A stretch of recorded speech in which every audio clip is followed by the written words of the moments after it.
লালমনিরহাটের হাতীবান্ধায় ঘরের ছাদে এঙ্গেল লাগাতে গিয়ে বৈদ্যুতিক শক খেয়ে এক ওয়েল্ডিং মিস্ত্রির মৃত্যু হয়েছে।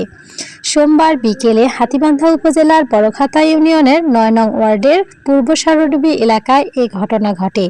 স্থানীয়দের তথ্যমতে জানা গেছে, নীলফামারীর ডিমলা উপজেলার সুটিবাড়ি এলাকার শহীদুল ইসলাম কাজের উদ্দেশ্যে এসেছিলেন হাতীবান্ধা উপজেলার বড়খাতা ইউনিয়নের পূর্ব সড়ক এলাকায়।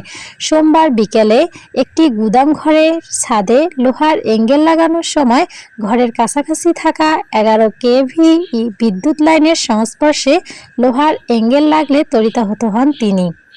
সাথে সাথে বিকট শব্দ হলে তীব্র বিদ্যুৎ প্রবাহের ধাক্কায় ঘরের পাকা মেঝেতে পড়ে ঘটনাস্থলেই তার মৃত্যু হয়। স্থানীয়রা দ্রুত ঘরের ভিতর গিয়ে তাকে বের করলেও ততক্ষণে তিনি মৃত্যুর কোলে ঢলে পড়েন।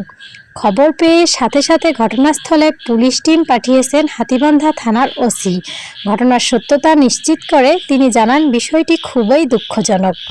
আইনগত ব্যবস্থা শেষে পরিবারের কাছে মরদেহ হস্তান্তর করা হবে বলেও জানান হাতীবান্ধা থানার ওসি।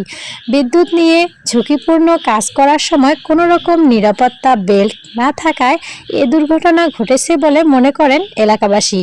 তবে উচ্চ ক্ষমতা সম্পন্ন বিদ্যুৎ লাইনের কাছাকাছি কাজ করার সময় বিশেষ সতর্কতা অবলম্বনের পরামর্শ দেন বিদ্যুৎ বিভাগের কর্মীরা।